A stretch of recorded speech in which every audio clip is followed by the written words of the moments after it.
नमस्कार, मैं निशी कश्यप आवाज इंडिया टुडे देख रहे हैं आप। आइए रुख कर लेते हैं देश की बड़ी खबरों की ओर। नक्सलवाद पर कड़ा रुख अपनाते हुए गृह मंत्री अमित शाह ने लोकसभा में कहा कि देश में नक्सलवाद अब अपने अंतिम चरण में है और आंध्र प्रदेश व तेलंगाना में नक्सलियों के लिए 31 मार्च तक सरेंडर की समय सीमा तय की गई है।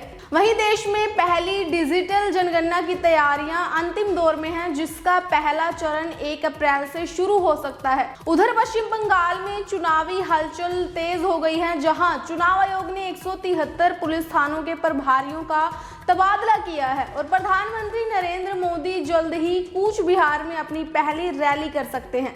इसके साथ ही मौसम की बात करें तो दिल्ली एनसीआर समेत उत्तर भारत के कई इलाकों में हल्की बारिश और तेज हवाओं से मौसम सुहावना हो गया है, जबकि राजस्थान और गुजरात में गर्मी का असर बढ़ने लगा है। इसी बीच अंतर्राष्ट्रीय मुद्दों पर भी थोड़ी चर्चा कर लेते हैं।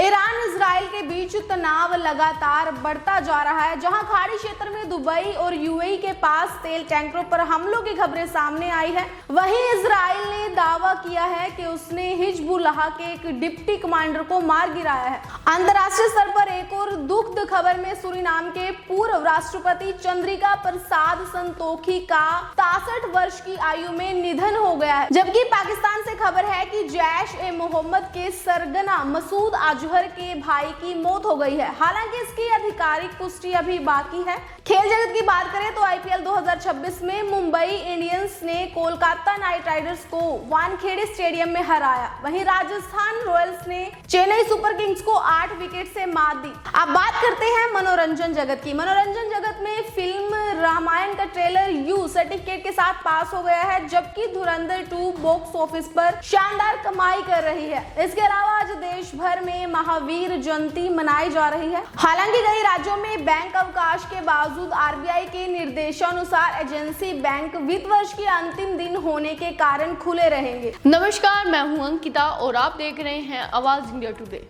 आज हमारी नजरें 7 समुद्र पार उन खबरों पर है जिसका सीधा असर आपकी जेब और दुनिया की शांति पर पड़ने वाला है। ईरान और इजराइल के बीच छिड़ी जंग अब किस मोड़ पर आ गई है? क्या राष्ट्रपति डोनाल्ड ट्रंप इस युद्ध को रोक पाएंगे?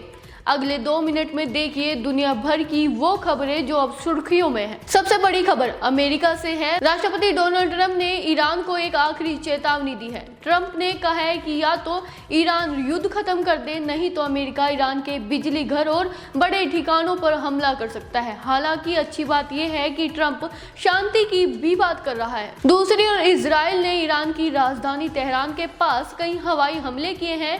इजरायली पीएम नेतन्याहू का कहना है कि यह लड़ाई अभी जारी रहेगी। इस बीच लेबनान में भारी गोलाबारी की खबरें भी सामने आ रही है। दुनिया में चल रहे इस तनाव की वजह से कच्चे तेल की कीमतें $116 के पास पहुंच गई है। इसका मतलब है कि आने वाले दिनों में आपके लिए पेट्रोल और डीजल महंगा हो सकता है। रूस ने एक ब्रिटिश जासूस को देश से बाहर निकाल दिया है, जिससे तनाव बढ़ गया है। और वहीं चीन और उत्तर कोरिया के बीच 6 सालों से बंद उड़ानें फिर से शुरू हो गई है। दुनिया के इस बिगड़ते हालातों के बीच भारत की भूमिका बहुत अहम मानी जा रही है। क्या शांति की अपील काम करेगी? हरियाणा में प्रशासनिक और विकास कार्यों में बड़ी हलचल देखने को मिली है। एक और जहां एंटी करप्शन ब्यूरो ने निजी बैंक घोटाले में कड़ा रुख अपनाते हुए कई वरिष्ठ अधिकारियों और आईएएस अधिकारियों को जांच के दायरे में लिया है, वहीं दूसरी ओर सरकार ने भर्ती प्रक्रिया में पारदर्शिता सुनिश्चित करने के लिए विज्ञापन संख्या 1/2023 के तहत चयनित 13,246 ग्रुप डी उम्मीदवारों के बायोमेट्रिक वेरिफिकेशन का महत्वपूर्ण निर्णय लिया है। प्रशासन सख्ती के साथ साथ मुख्यमंत्री नायब सिंह सैनी ने प्री मानसून की तैयारियों को लेकर भी कड़े निर्देश जारी किए हैं, जिसमें जल निकासी और सफाई में कोताही बरतने वाली एजेंसियों पर 1,250 रुपए प्रति घंटा जुर्माना लगाने का प्रावधान किया गया है। इन सबके बीच मौसम की ओर भी रुख कर लेते हैं। आपको बता दें कि प्रदेश के मौसम ने भी करवट ली है। राज्य के कई हिस्सों में हुई ओलावृष्टि और बारिश के कारण आगामी दिनों में तापमान में 2 से 4 डिग्री सेल्सियस की गिरावट दर्ज किए जाने की संभावना है। चलिए आज भी राजस्थान की बड़ी खबरों की ओर रुख कर लेते हैं।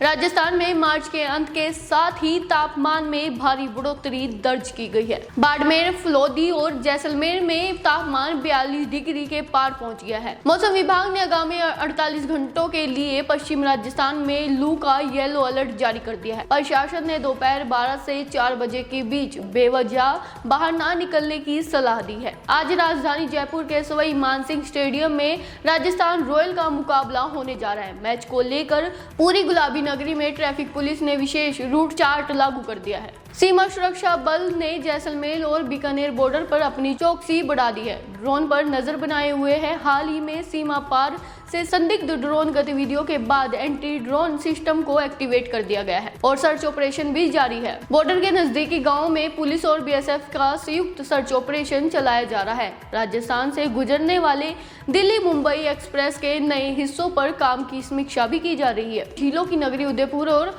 मेहनानगढ़ में विदेशी पर्यटकों की संख्या में इस साल 15% तक की बढ़ोतरी दर्ज की गई है।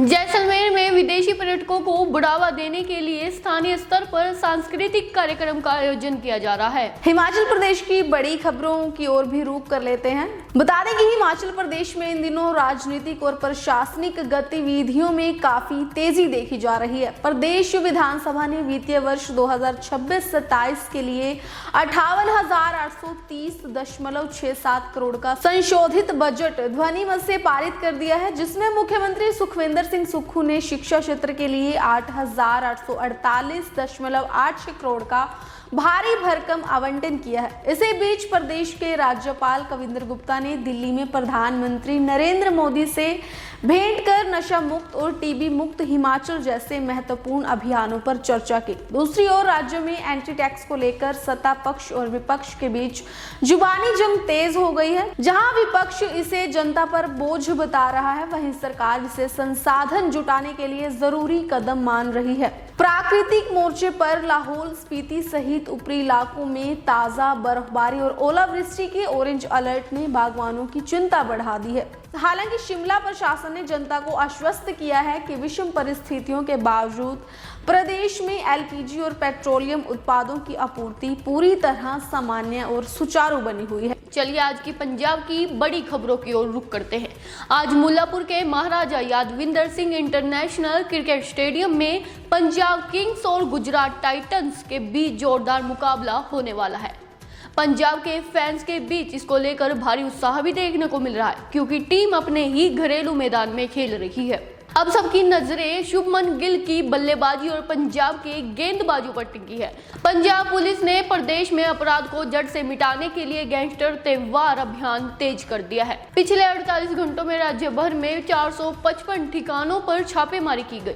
नशा तस्करों और गैंगस्टरों के खिलाफ कार्रवाई करते हुए 162 से अधिक संदिग्धों को हिरासत में ले लिया है और उनसे भारी मात्रा में अवैध हथियार और हीरोइन भी बरामद की गई है। मुख्यमंत्री भगवंत मान ने राज्य की स्वास्थ्य सेवाओं को मजबूत करते हुए एक नई घोषणा की है। हाल ही में हुए राज्य के विभिन्न हिस्सों में 109 नए आम आदमी क्लिनिक जनता के लिए खोले गए हैं। धर्मकोट में 19.76 करोड़ की लागत से अत्यधिक सुविधा वाले स्कूलों की आधारशिला रखी गई है, जिसे स्कूल ऑफ एमिनेशन प्रोजेक्ट के तहत विकसित किया जाएगा। अमृतसर बॉर्डर पर काउंटर इंटेलिजेंस और बीएसएफ ने बड़ी सफलता हासिल की है। ड्रोन के खिलाफ कार्रवाई करते हुए पाकिस्तान की ओर से ड्रोन के जरिए भेजे गए 10 विदेशी पिस्तौल को बरामद कर लिया है। सीमावर्ती क्षेत्रों में तस्करी रोकने के लिए सुरक्षा बलों को हाई अलर्ट पर रखा गया है। पंजाब और हरियाणा हाई कोर्ट ने गर्मियों को देखते हुए वकीलों के लिए राहत दी है। गर्मियों की राहत के लिए 17 मार्च से अक्टूबर के अंत तक वकीलों के लिए गाउन पहनने की अनिवार्यता को अस्थायी रूप से हटा दिया गया है। और ऐसी ही तमाम और बड़ी खबरों के लिए बने रहे हमारे साथ।